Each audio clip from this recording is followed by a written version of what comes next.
Back to news. కాకినాడకు చెందిన Panchayati Raj AE Nookaraju కుటుంబం సామూహిక హత్య ఘటనలో కీలక పరిణామం చోటు చేసుకుంది. కుటుంబాన్ని వేధించినట్లు ఆరోపణలు ఎదుర్కొంటున్న రైఫిల్ షూటింగ్ శిక్షకుడు సాదిక్ను పోలీసులు 5 రోజుల తర్వాత ఉత్తరప్రదేశ్లోని మేరటర్లో అదుపులోకి తీసుకున్నారు. పోలీసులు కళ్లుగప్పేందుకు సాదిక్ ఖాన్ 5 రోజుల్లో 4 రాష్ట్రాల్లో మకాం మార్చినట్లు దర్యాప్తులో తేలింది. సెల్ ఫోన్, డెబిట్, క్రెడిట్ కార్డులు, యూపీఐ చెల్లింపులు ఉపయోగించకుండా పాత పరిచయాల సాయంతో ఒక్కరోజే ఒక్కో ప్రాంతంలో తలదాచుకున్నట్లు పోలీసులు గుర్తించారు.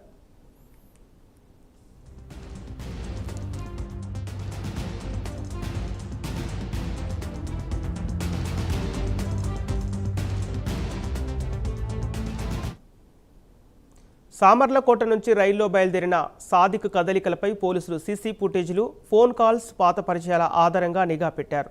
కర్ణాటకలోని వాడి, సోలాపూర్, ముంబై మీదుగా ఢిల్లీ చేరుకున్నట్టు నిర్ధారించుకొని చివరకు మేరటర్లో అతన్ని ఆచూకీ గుర్తించారు. ఇక మరోవైపు గోదావరిలో దూకిన పంచాయతీరాజ్ ఏఈ నూకరాజు భార్య మీనా మృతదేహం 5 రోజుల తర్వాత లభ్యమైంది. ధవళేశ్వరం బ్యారేజీకి దిగువన ఆలమూరు మండలంలోని మూలస్థానం వద్ద మృతదేహాన్ని గుర్తించారు.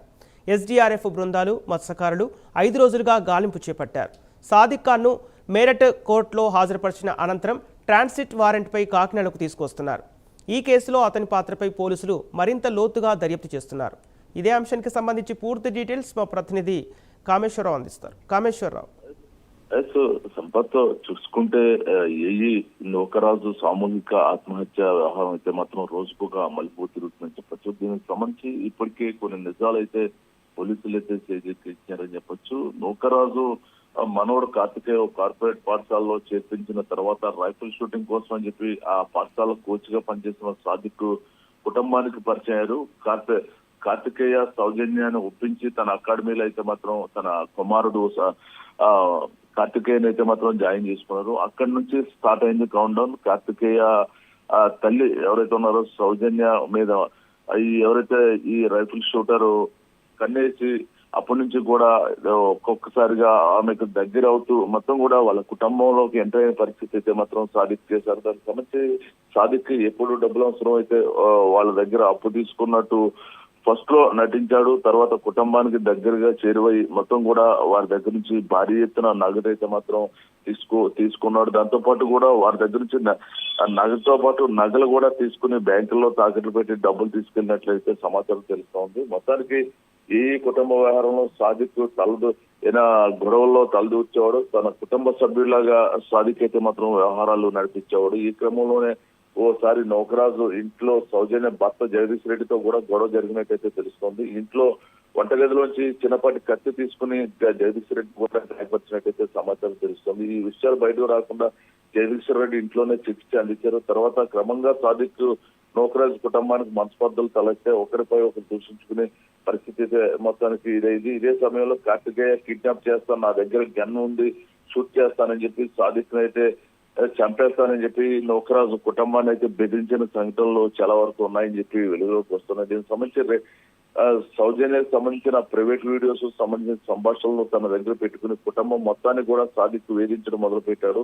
తన మాట వినుకుంటే వాటిని ఎవరికి చేరవేయాలో వారికి పంపిస్తాను, సామాజిక మాధ్యమాల్లో పెడతానని చెప్పి సాదిక్ అయితే ఏ కుటుంబాన్ని అయితే బెదిరించే పరిస్థితులు అయితే ఏ కుటుంబం ఆత్మహత్య చేసుకునే సమాచారం తెలిసిన వెంటనే రైల్లో సామర్లకోట వచ్చి సాదిక్ అయితే మాత్రం రైల్లో ఉడాయించాడు. దానికి సంబంధించి సాదిక్ సరిగ్గా 5 రోజుల తర్వాత ఉత్తరప్రదేశ్ లో మేరట్ లో పట్టుబడ్డాడు.